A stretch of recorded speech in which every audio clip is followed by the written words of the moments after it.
Hello दोस्तों, मैं हूं अरविंद और स्वागत करता हूं आपके अपने YouTube चैनल नॉलेज जगत में।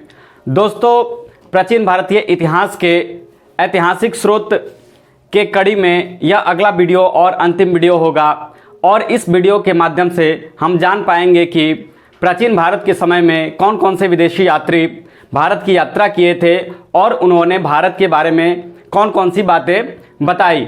ठीक है, तो यहाँ पे आपसे रिक्वेस्ट है कि आप इस पूरे वीडियो को देखिएगा, क्योंकि यह वीडियो आपके लिए बेहद उपयोगी साबित होने वाला है, खास करके कॉम्पिटिटिव एग्जाम के पॉइंट ऑफ व्यू से, क्योंकि इस टॉपिक से रिलेटेड बहुत सारे क्वेश्चन पूछे जाते रहे हैं कॉम्पिटिटिव एग्जाम में। तो इसलिए यह वीडियो बहुत ही महत्वपूर्ण है। इस वीडियो को स्किप नहीं कीजिएगा और पूरा वीडियो देखिएगा। तो चलिए हम वीडियो की शुरुआत करते हैं। और वीडियो की शुरुआत करने से पहले हम देखते हैं कि कौन कौन से देश से विदेशी यात्री भारत में आए थे और उन्होंने विवरण प्रस्तुत किया। तो सबसे पहले हम देखते हैं कि प्राचीन भारतीय समय में मुख्य रूप से यूनान, रोम, चीन और अरब, मुख्य रूप से यूनानी, रोमन, चीनी और अरबी यात्री या लेखक जिन्होंने भारत के बारे में अपनी विवरण प्रस्तुत किए हैं। तो इसमें हम सबसे पहले देखेंगे कि यूनानी एवं रोमन लेखकों ने भारत के बारे में कौन कौन सी बातें बताई हैं, या फिर वो कौन कौन लेखक हैं या यात्री हैं जिन्होंने भारत के बारे में बातें की हैं। तो उसमें हम देखते हैं कि सबसे पहले जो सबसे प्राचीन यूनानी या रोमन जो लेखक हैं जिन्होंने भारत के बारे में विवरण प्रस्तुत किया है, उसमें जो प्रमुख नाम है वह प्रमुख नाम है हेरोडोटस और टेसियस। हेरोडोटस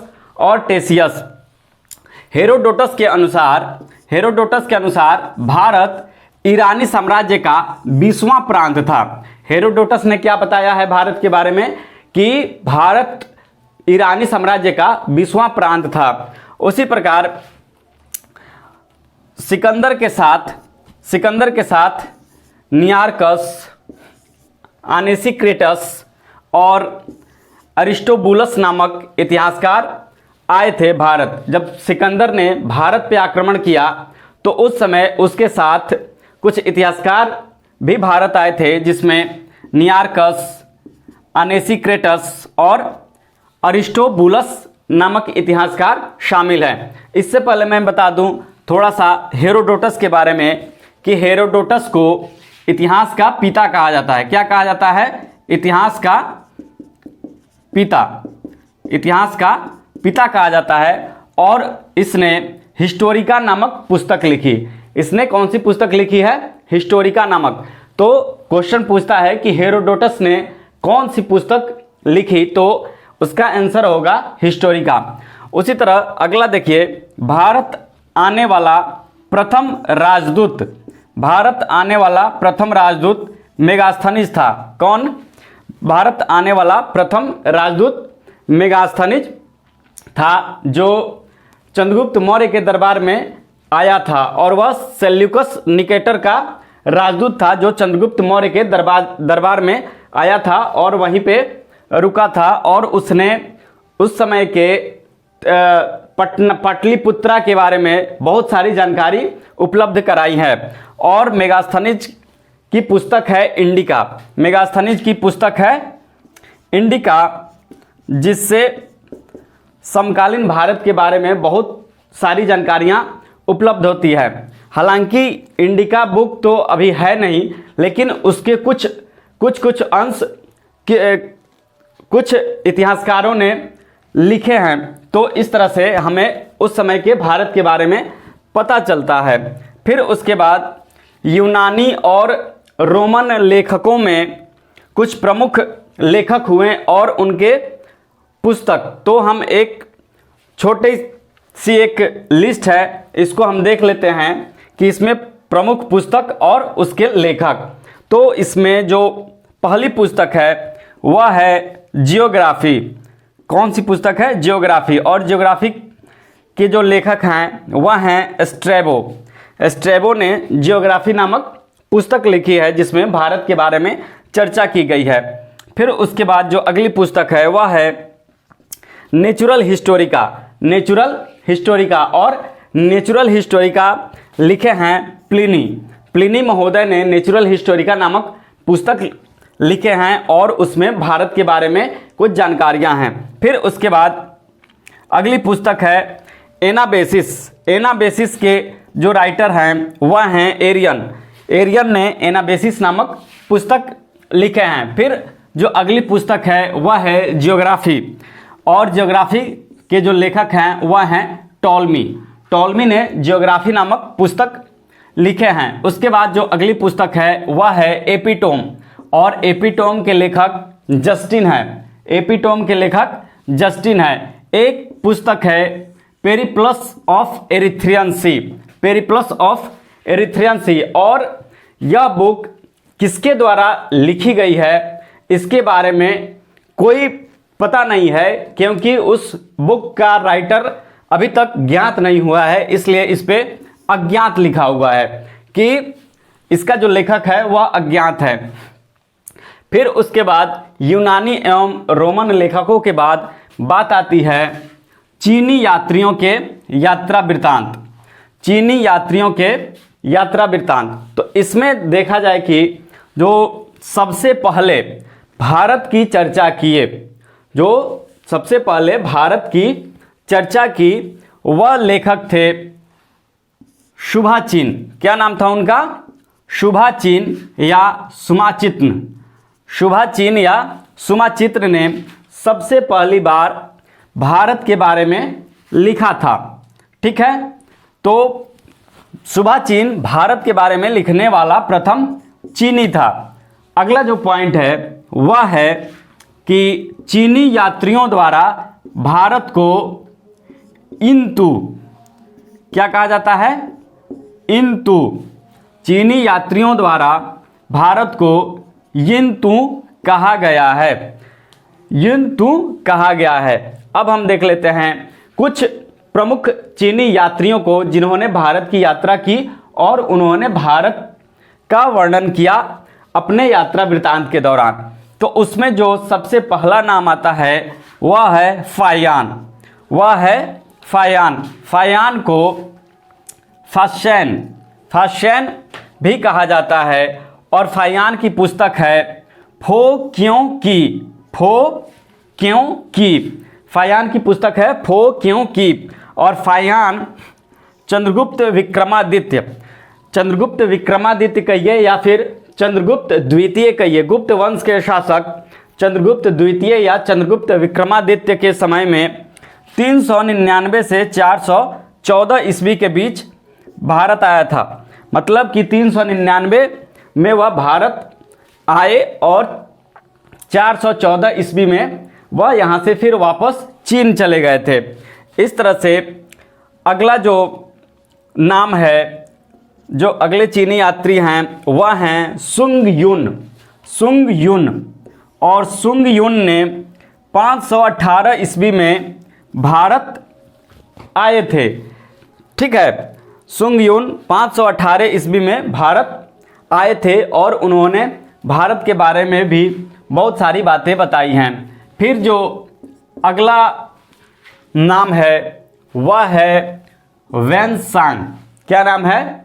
वैनसांग। और वैनसांग को युआनच्वांग, वैनसांग को युआनच्वांग या श्वेनजांग या श्वेनजांग भी कहा जाता है। यदि कभी क्वेश्चन में युआनच्वांग पूछ दे कि युआनच्वांग भारत में किसके समय में यात्रा की थी, तो इससे घबराना नहीं है, क्योंकि यह वैनसांग का ही नाम है, युआनच्वांग।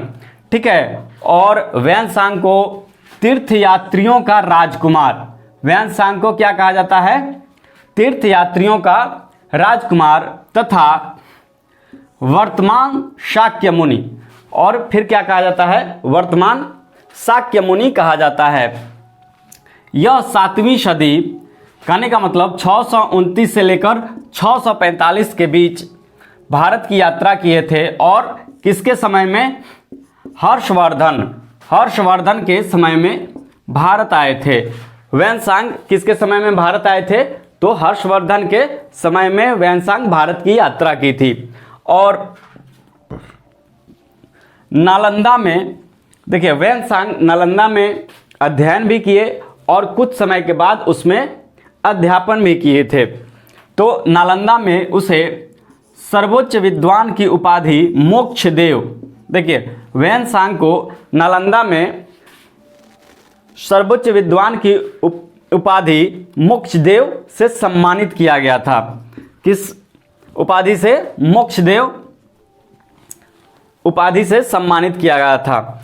और वेनसांग की पुस्तक का नाम CU की, यह क्वेश्चन अक्सर पूछा जाता रहा है कि वेनसांग की पुस्तक का क्या नाम है? CU की।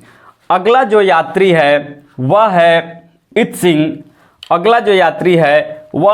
इत्सिंग।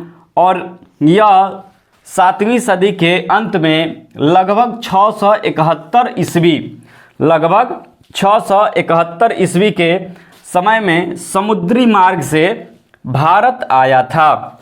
इत्सिंग 7वीं सदी के अंत में लगभग 671 ईस्वी के करीब समुद्री मार्ग से भारत की यात्रा की थी।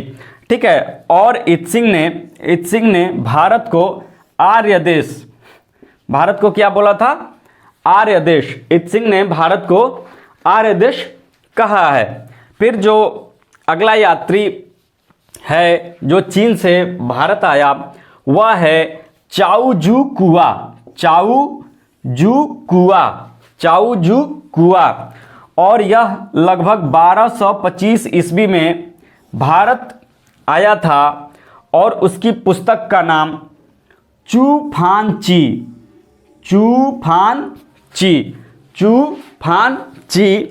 है। और इसने चोल न्याय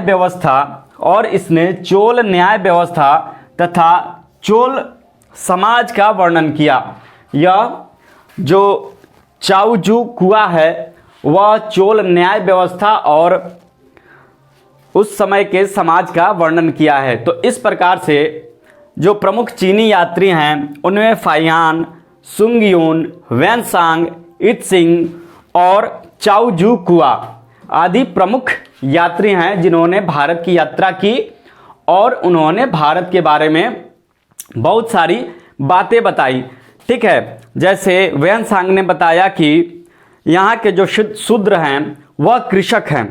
ठीक है, कृषि का काम करते हैं। फिर उसके बाद उसने अश्वघोष, नागार्जुन, कुमारजीव एवं देव को संसार की 4 मार्गदर्शक शक्तियां बताया। ठीक है, वेनसांग ने अश्वघोष, नागार्जुन, कुमारजीव एवं देव को संसार की 4 मार्गदर्शक शक्तियां बताया। और उसने नालंदा, बोध गया एवं तिलोदक बिहार का वर्णन किया है। ठीक है, अपनी यात्रा वृत्तांत में उसने नालंदा, बोध गया, तिलोदक विहार का वर्णन किया है। ठीक है, उसी प्रकार जो फाहियान है, फाहियान कहता है कि जब वह आया था चंद्रगुप्त द्वितीय के समय में, तो वह कहता है कि जो राजा है वह मृत्यु दंड नहीं देता है। ठीक है, वह मृत्यु दंड नहीं देता है। और उसने बताया था कि जो विनिमय का माध्यम होता है, लेन देन का जो माध्यम था, उस समय कौड़ियों का उल्लेख करता है कि जो विनिमय का माध्यम है वह है कौड़ी। ठीक है, जैसे अभी हम लोग मुद्रा का विनिमय के माध्यम के रूप में मुद्रा का प्रयोग करते हैं, रुपयों का प्रयोग करते हैं। तो फाहियान बताता है कि उस समय कौड़ियों का प्रयोग किया जाता था। ठीक है, तो इस तरह से आपको चीनी यात्रियों ने भारत के बारे में बातें की हैं। फिर जो अगला है वह है अरबी यात्रियों का यात्रा वृत्तांत। तो इसमें जब देखा जाता है अरबी यात्रियों का, तो वह 8वीं शताब्दी से अरबी लेखकों ने भारत के विषय में लिखना आरंभ किया। ठीक है, 8वीं शताब्दी से जो अरबी लेखक हैं वे भारत के बारे में लिखना आरंभ किए और उसमें जो कुछ प्रमुख लेखक हैं उनका नाम, जो पहला नाम है वह है सुलेमान और सुलेमान अल ताजीर और वह 851 ईस्वी में भारत की यात्रा किए। ठीक है, सुलेमान अल ताजीर 851 ईस्वी में भारत की यात्रा किए और उनकी जो पुस्तक है वह है सिलसिलत अल तवारीख और सिलसिलत अल तवारीख में उन्होंने भारत के बारे में बताया है। फिर जो अगला नाम है, ठीक है, वह है अल मसूदी। अगला जो नाम है वह है अल मसूदी और वे 10वीं सदी में भारत की यात्रा किए और उनकी पुस्तक है मुरूज अल धहाब एवं मादिन अल जवाहिर। और जो अल मसूदी हैं, अल मसूदी को अरब का हेरोडोटस कहा जाता है, अरब का हेरोडोटस, और हेरोडोटस को इतिहास का पिता कहा जाता है। इस तरह से कह सकते हैं कि अरब में इतिहास का पिता अल मसूदी हैं। ठीक है, अल मसूदी को अरब का हेरोडोटस कहा जाता है। फिर उसके बाद जो अगला नाम है वह है अल बरूनी को माना जाता है कि एक विद्वान है एडवर्ड सचाऊ बताते हैं कि अल बरूनी महमूद गजनवी का समकालीन था। किसके समकालीन था? महमूद गजनवी के। कहने का मतलब कि जब महमूद गजनवी भारत पे आक्रमण किया उसी समय अल बरूनी भी भारत की यात्रा किए थे और उनकी जो पुस्तक है वह है तहकीक ए हिंद। क्या नाम है उस पुस्तक की? तहकीक ए हिंद या फिर किताबुल हिंद। ठीक है, तो अल बरूनी पहले मुसलमान हैं जिन्होंने भारत आए और यहाँ पे संस्कृत को सीखा और उसके बाद हिंदू धार्मिक ग्रंथ जैसे भागवत पुराण और गीता, भगवत गीता का अध्ययन किया। ठीक है, तो इस तरह से पहले मुसलमान जिन्होंने संस्कृत सीखा और पुराण तथा भगवत गीता का अध्ययन किया। ठीक है, तो यह अल बरूनी बहुत ही महत्वपूर्ण लेखक हैं और उनकी पुस्तक है तहकीक ए हिंद। जो एडवर्ड सचाऊ हैं इन्होंने तहकीक ए हिंद को पहले जर्मनी भाषा में ट्रांसलेट किया और फिर उसको अंग्रेजी भाषा में ट्रांसलेट किया। ठीक है, जो अगला नाम है वह है इब्न बतूता। जो अगला नाम है वह है इब्न बतूता और यह नाम कॉम्पिटिटिव एग्जाम के पॉइंट ऑफ व्यू से बेहद महत्वपूर्ण है क्योंकि इससे हमेशा क्वेश्चन पूछे जाते रहे हैं कि इब्न बतूता द्वारा लिखी गई पुस्तक का क्या नाम है। तो इब्न बतूता द्वारा लिखी गई जो पुस्तक है उसका नाम रेहला है। क्या नाम है? रेहला। ठीक है, और यह मोहम्मद बिन तुगलक के समय में भारत आए थे। यह कब आए थे?